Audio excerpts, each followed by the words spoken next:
comme chaque matin. Et nous l'est aujourd'hui vendredi. Vendredi, c'est le dernier causé de la réunion de cette semaine, du lundi au vendredi, entre 6h et 6h25. Nous attaquons ça pour autres. L'actualité, nous n'en quand même pas mal de choses assez intéressantes. Et comme on l'a dit souvent, on en a beaucoup de faits divers dedans. Donc, il n'échappe pas ici à la Réunion comme ailleurs. Nous va en parler et nous va parler aussi du compte à rebours qu'il est lancé pour le quotidien de la Réunion placé en liquidation judiciaire. Le tribunal de commerce de Saint-Denis a suivi la demande de l'actionnaire du quotidien pour placer le journal en liquidation judiciaire. Les candidats du rachat n'en a jusqu'au 5 novembre pour déposer votre offre. Donc c'est une nouvelle tempête, Banadianou, qui frappe les confrères du quotidien. Hier au tribunal de commerce de Saint-Denis, qui a validé la demande de la présidente Carole Shankinchun de placer l'entreprise en liquidation judiciaire pour une poursuite d'activité de 3 mois. Le journal, il doit donc retrouver un repreneur. Les candidats n'en a jusqu'au 15 novembre pour faire cette proposition.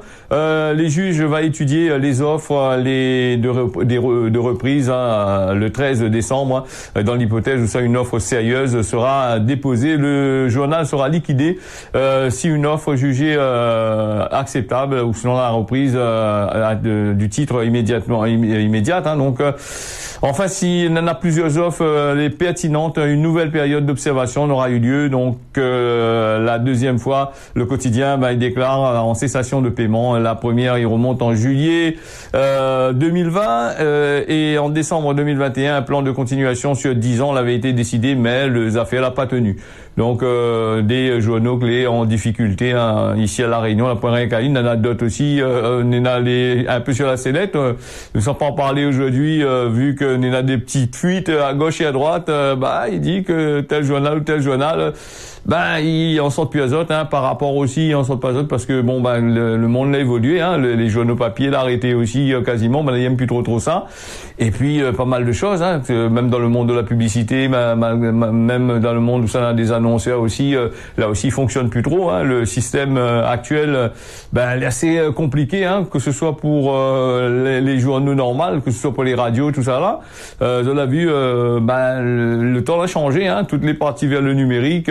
Beaucoup de réseaux sociaux est arrivé sur le marché et beaucoup de pubs vers Google, tout ça là, là tu as un peu ce man média là. Et puis la libération d'internet, les téléphones portables accessibles avec des pubs qui apparaissent dans tous les sens. Là aussi c'est un autre machin et la mort certainement de la pub pour la radio et par derrière aussi la pub pour la télé aussi, va suivre aussi. Sauf certaines grandes sociétés où ça n'a pignon sur rue, où on a des chaînes de télévision, il appartient aux autres et ils ont fait en sorte de travailler avec ces chaînes, ces multinationales là. Là, sinon ça les bonnes titi arrivent là, sera assez compliqué. Au lieu de ces autres qui fait la pub, vous sera obligé de faire de la pub pour faire connaître à autres bien comme qu'il faut. Nous les partis avec Loïc Louise, mort d'un tir de taser, le gendarme tireur renvoyé en correctionnel pour homicide involontaire. Le 3 novembre 2013 à Ferté-Saint-Aubin dans le Loiret, dans le 45, le jeune homme originaire de la Réunion l'a succombé après avoir reçu 2 coups de taser, un pistolet à impulsion électrique tiré par un gendarme pendant une soirée bien arrosée où ça l'avait dégénéré au sein du voisinage. Après une décennie de combat, Banadianou, la famille est toujours dans la peine et a obtenu le renvoi du militaire devant le tribunal correctionnel d'Orléans en 2024. Presque 10 ans après le décès du Réunionnais de 21 ans à Ferté-Saint-Aubin. L'affaire, il semblait être enterrée, d'après ce que Banaï dit, et il devrait connaître un nouveau épilogue judiciaire en 2024 devant le tribunal correctionnel d'Orléans. Donc, nous, le fait, il rappelle que c'est le 3 novembre, Loïc Louise, étudiant en licence à Orléans, qui perdait la vie après avoir reçu ces 2 coups de décharge de taser. Et la tragédie a déroulé dans une résidence de Ferté-Saint-Aubin, dans l'Hexagone, où une soirée a bien été donc bien boire, bien manger. Donc voilà, un des gendarmes qui a été dépêché sur les lieux pour une bagarre entre la victime et ses cousins et voisins. T'es plein du bruit, avait neutralisé le jeune homme en utilisant le gendarme a utilisé son taser et le boug l'a succombé. Il est mort avec ça. Donc l'enquête qui a été menée par l'IGN, l'inspection générale de la gendarmerie, et l'analyse l'avait démontré. Elle avait démontré que le premier tir avait duré 17 secondes quand même. 17 secondes, là c'est long quand même pour le boug à gagner des charges électriques, je sais pas combien de volts dans le corps, contrairement aux 5 secondes qu'il a autorisé. Alors Loïc Luise là, a reçu l'équivalent de 4 tirs et demi, précisant à l'avocat de la famille, des tirs portés en pleine poitrine, alors que lui était à genoux. Une deuxième impulsion de 5 secondes l'avait été tirée en mode contact. 2 décharges inutiles d'après les proches de Loïc. Il présentait aucun danger. Les gendarmes présents sur le lieu n'aurait pu interpeller à lui facilement. Donc le jeune homme, apparemment, elle a fait, elle a dit c'est un train que le boug n'aurait dû touffer elle a touffé dans le vomi quand elle a fait le massage cardiaque parce que le moon, mais le gars est mort justement en arrêt cardiaque. A été constaté en 2014. Le dossier avait été fermé par le parquet d'Orléans. Bien sûr, quand on est dans l'administration, ben train comme aller ensemble, ben gendarme comment, il entre eux autres, ben juge là, la ferme le dossier, et donc la famille la bataille jusqu'à la fin pour réouvrir ces affaires-là, et des impulsions électriques dans le corps humain, surtout pour le cœur, n'est pas évident. On a dit comment peut-être que le marmaille était faible cardiaque, faible sur le plan cardiaque, donc il n'a pas pu faire rien pour lui. Mais la famille dit comment que c'était un boug, il était assez fort, assez costaud. Donc c'est vraiment le tir de taser des gendarmes, la Totochaï, tu as dit quoi, au lieu de 5 secondes, de 3 coups de 5 secondes, à l'aise dessus pendant au moins 15-17 secondes.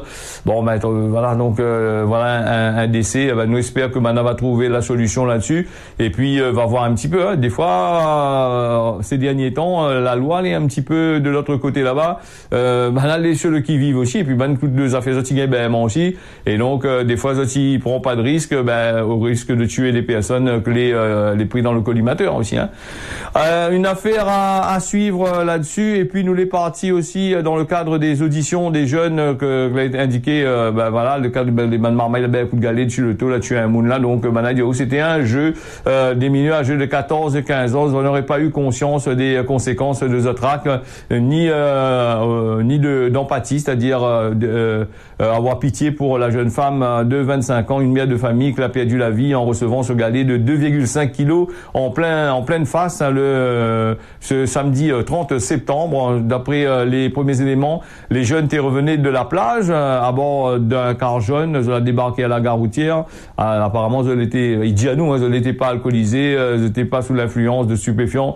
Ils auraient commencé à leur commettre différentes dégradations, des dégradations qui seraient poursuivi la poursuite de chemin dans la ville du port,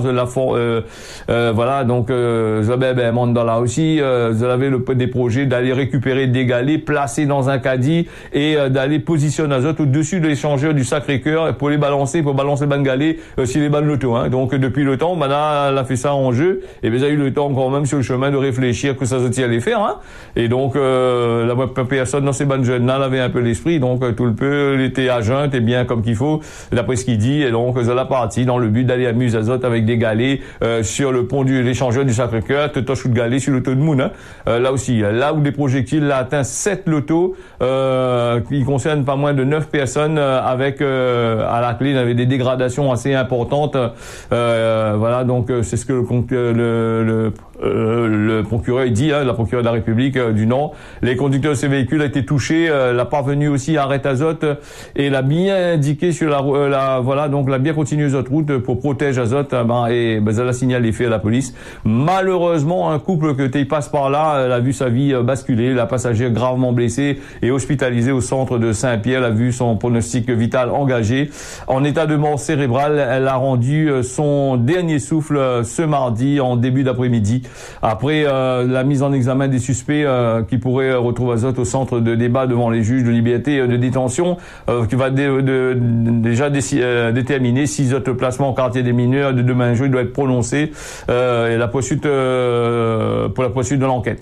Dans un communiqué, la procureure de Saint-Denis il dit à la suite de ces faits connus sur le ressort du tribunal de Saint-Denis, là particulièrement sur la commune du Port le 30 septembre, la procureure de la République apporte des précisions. Une mesure de garde garde à vue les en cours sur les 5 voilà les mesures de garde à vue en cours n'a été levée et le mineur qui a été concerné il a été remis à sa famille. Il n'avait rien là-dedans apparemment, lui était pas il était pas présent ou sinon ça il n'a pas participé et puis n'a pas vu sa participation, n'a pas pu déterminer sa participation sur les faits qui a été commis au pont. Voilà, 4 mineurs sera présentés aujourd'hui devant le juge d'instruction avec des mises en examen. Pour 2 d'entre ces mineurs-là, ce sera pour assassinat et tentative d'assassinat. Pour les 2 autres, abstention volontaire d'empêcher un crime ou un délit dans l'intégrité d'une personne.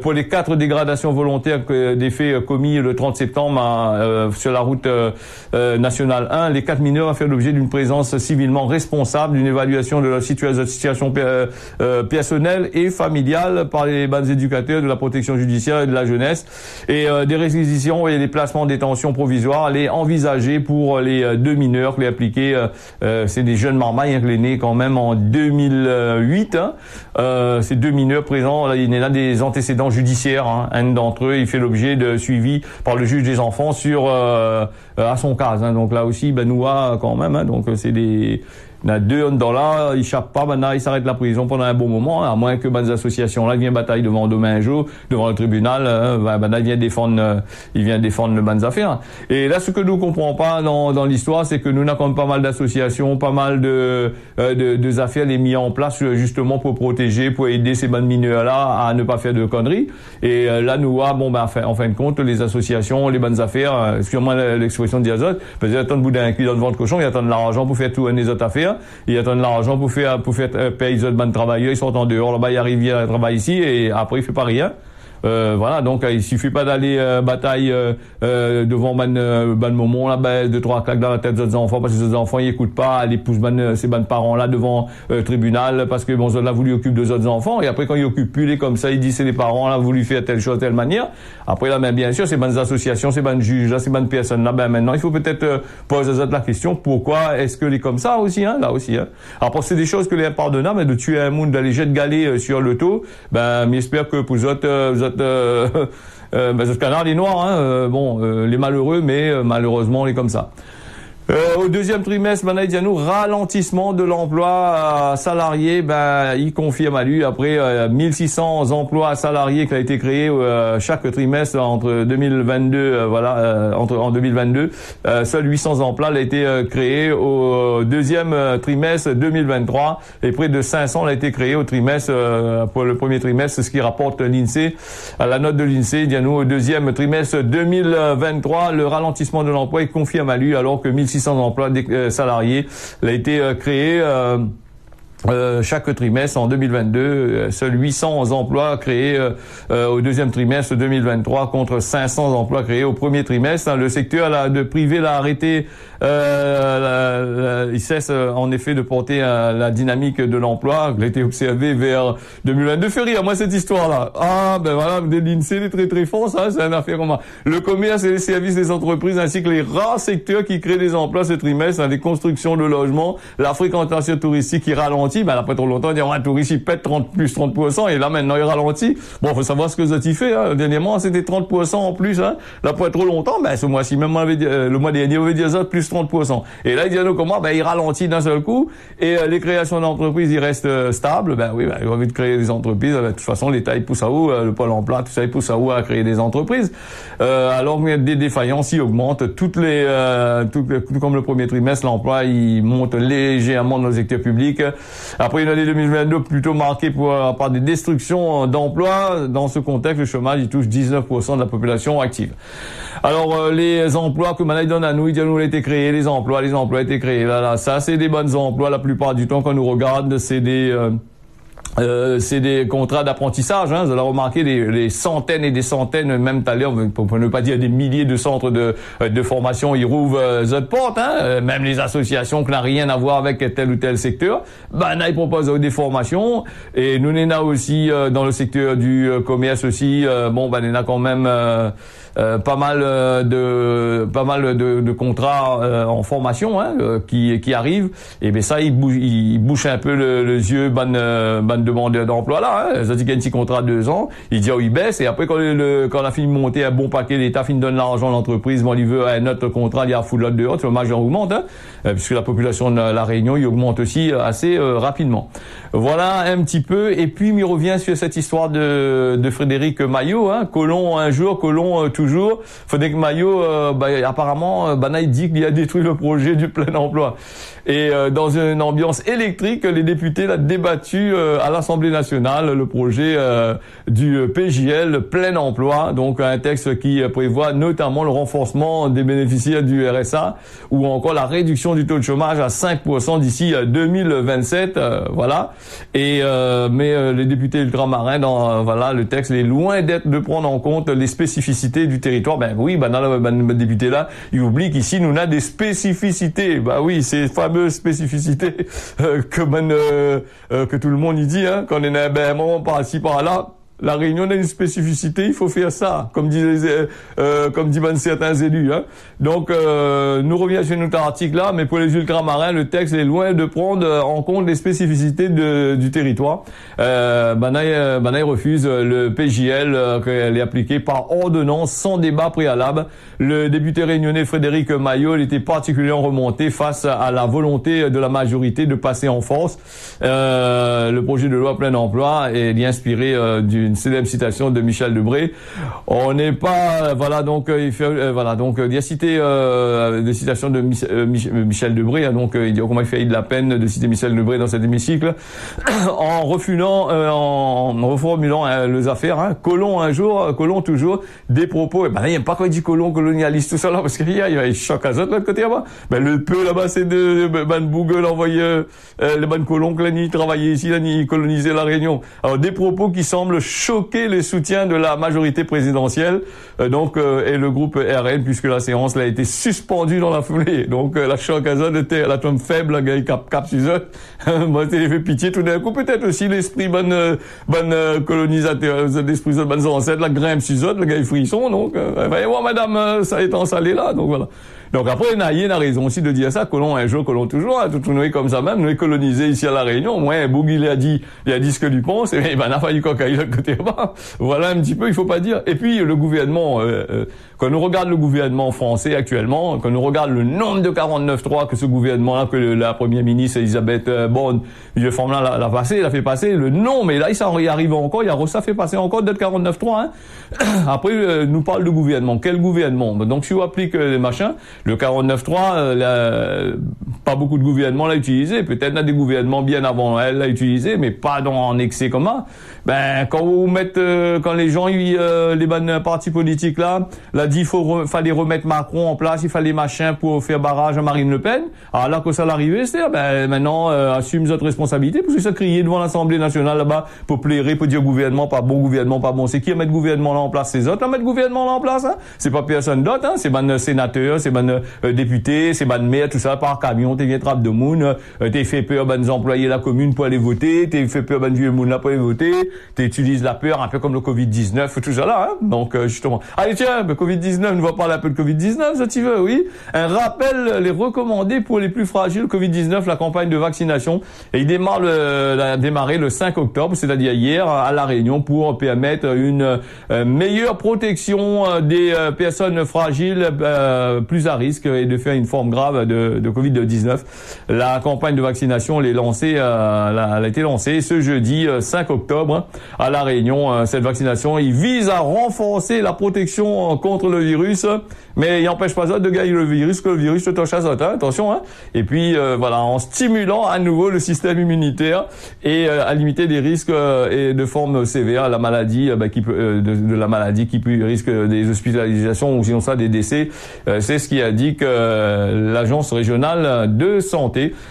Donc voilà, cette agence régionale, il devrait emmener toutes les 26 enfants, azote aussi en même temps, et puis prendre le vrai vaccin, et puis vacciner azote encore aussi, parce que vous êtes aussi les à risque aussi, puisque moi, comme elle est partie voir mon médecin, elle a dit moi bon, mais c'est vraiment un vrai gâchis ces histoires de vaccin de Covid-19 là, puisque tout d'un coup le gouvernement a obligé les gens de faire ce vaccin là pendant un certain temps, avec des obligations, tout ça là, vous avez des amendes de 135 € pour payer si vous ne les mettez pas, et après tout d'un coup vous avez monter des azotes et que l'économie est en train de gagner le coup et que tu pouvais rien faire contre ce vaccin-là, elle a dit laisse comme ça, même après si on a envie d'aller vacciner azote, allez vacciner azote, l'économie, l'avion, le tourisme, tout le bordel, t'es arrivé, t'es marche plus. Voilà comment il se passe un petit peu.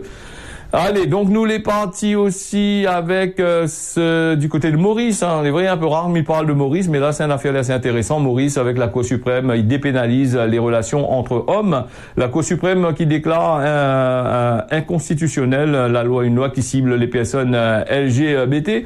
Une belle avancée, Benadianou, pour les droits humains à Maurice, une loi qui cible les hommes homosexuels qui est déclarée inconstitutionnellement par la Cour suprême ce mercredi 4 octobre. Jusqu'à là, je t'ai interdit pour 2 hommes adultes consentants d'avoir des relations sexuelles. Là aussi, les juges de la Cour suprême, elle a souligné que le droit de non-discrimination protégé par la Constitution, il existe des raisons valables pour que l'État discrimine le plaignant qu'il a eu des rapports sexuels. Donc c'était un bouc qu'il a eu ça, donc c'est un couple. Hein. Donc la présente affaire concerne les affaires privées, intimes, l'identité des homosexuels, à savoir que s'ils en ont des rapports sexuels, en conséquence, il doit exister des raisons multiples, sérieuses, pour que l'État y intervienne contre les homosexuels. Donc l'État mauricien a dit qu'il est bon, un peu comme l'État français, comme l'Europe et compagnie. Laisse les bonnes homosexuels tranquilles là-bas, s'ils ont envie de faire des affaires.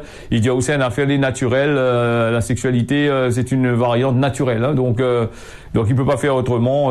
Quand deux bougs ou deux femmes, ils veulent aller vivre ensemble, machin. Mais elle a pas parlé de mariage homosexuel de l'autre côté là-bas. Donc elle a parlé tout simplement le problème que Néna entre les homosexuels de l'autre côté là-bas à Maurice. Hein. Et puis Dianoukouma, c'est une étape vers la pleine inclusion de la communauté dans la société mauricienne, ce qui déclare Abdoul Ridwan. Hein. Donc Firias et Asik qui étaient plaignants actuels, le président de la LGTB Arc-en-Ciel.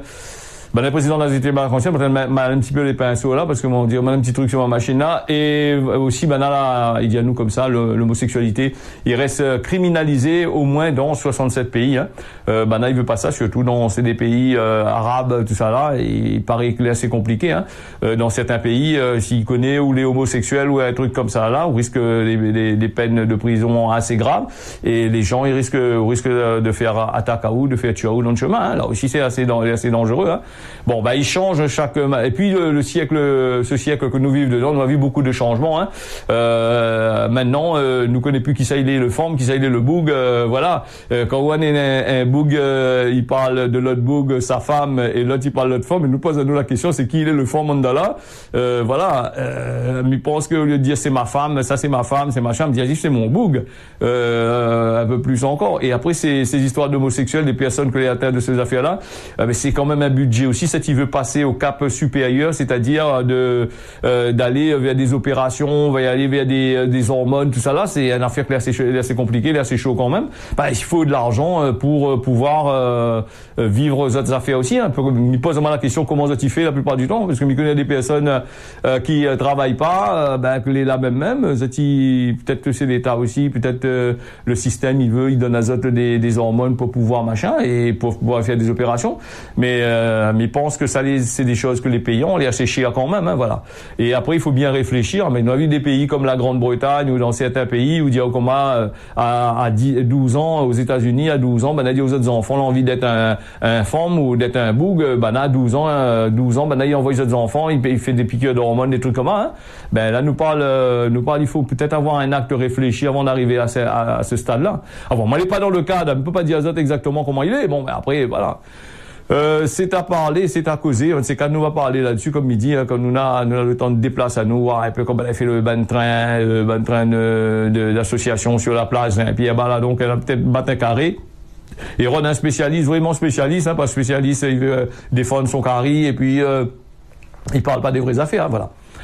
Nous les partis avec la France. La France, il nous face à la crise de l'eau. L'État va prendre en charge les factures de septembre à décembre. Maintenant, Elisabeth Borne va aussi prendre en charge, voilà, donc ces factures d'eau des habitants de Mayotte qui est confrontés à des graves pénuries. Cette ressource vitale sur le riz, hein, l'a annoncé Elisabeth Borne. Le 5 octobre, la Première ministre, dans un communiqué, dit que les abonnés du service de l'eau n'auraient point à payer les factures des mois de septembre à décembre, compte tenu de la dégradation très importante du service rendu au public, qui précise la Première ministre à l'issue de la réunion interministérielle du sujet. Il parle à Zot, il dit à Zot comment l'État va rembourser des factures. Ça l'est tout à fait normal. Ça va pas payer une facture de l'eau avec dans un robinet de l'eau il coule pas la plupart du temps, obligé d'acheter de l'eau. Hein. Là aussi, c'est une autre affaire encore. Et moi, me pose la question, pourquoi payer des factures là à ces sociétés que de l'autre côté là-bas? Autant mieux pas payer à Zot non plus. Ça va pas donner le travail, ça l'a pas fait le travail exactement. Zot travaille sur Zot Zaki, sur tout l'argent que vous allez encaisser sur toutes les machins, un peu comme la Réunion. La Réunion, quand de l'eau il coupe ici, ou sinon ça dans certaines villes où ça la prenne l'eau du tout, il faut payer quand même les factures, hein. Mais vous payez les factures pour une affaire que vous l'avez pas consommée, vous l'avez pas servi, elle est un peu aberrant, hein, l'histoire, hein. Là aussi, voilà comment il se passe, hein. Que l'État il paye des impôts, peut-être aussi l'État, aussi il y a des camarades qui travaillent dedans, ces entreprises-là, il appartient à l'État, il appartient aux bonnes camarades, et c'est pour ça que il fait ça, hein. Là aussi c'est une autre affaire encore.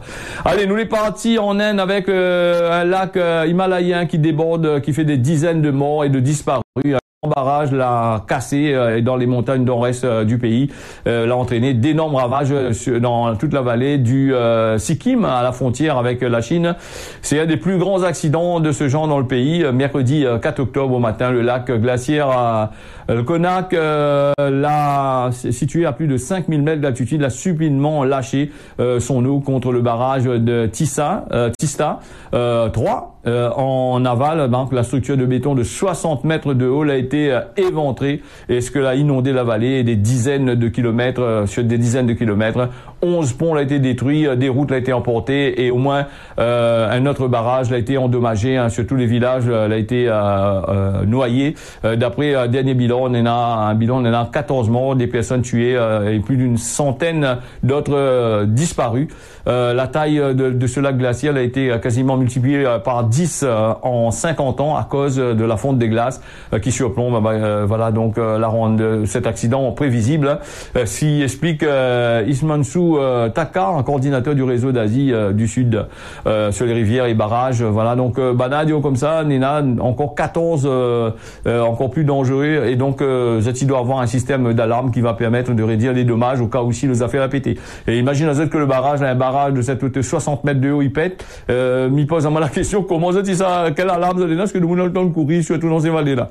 Voilà pour cette actualité là. Et puis nous est parti avec Gramoun l'a dit à nous comme ça Gramoun dit à nous comme moi, dans le rhum la bonne solution. C'est vrai, dans le rhum, dans l'alcool, la bonne solution. Et surtout le week-end y arrive, consomme avec modération et attention sur les routes. Bonne percepteur de l'État là, il y a ton azote pour coq permis, il y a ton azote pour les grosses amendes, et il y a ton azote pour faire la misère avec zot machin. Donc n'a pas rien que le rhum, et puis toutes les sécurités qu'il faut y prendre. Oublie pas aussi que moi m'y retrouve à Zot normalement, si bon Dieu n'a pitié, comme il dit, dimanche matin entre 10h et midi pour l'ambiance familiale. Un petit point sur la météo avant de fermer l'antenne. La Réunion, nous en a du beau temps ce matin comme cet après-midi. Maurice, pareil, hein, du beau temps. Et puis à Mayotte, nous en a quand même aussi du beau temps, quand même, il est assez correct dans l'ensemble de l'océan Indien. Voilà ce causé de la Réunion, on l'a fini. Merci à Zot, bon week-end, et nous nous retrouvons lundi matin pour un nouveau causé de la Réunion. Bien retrouve.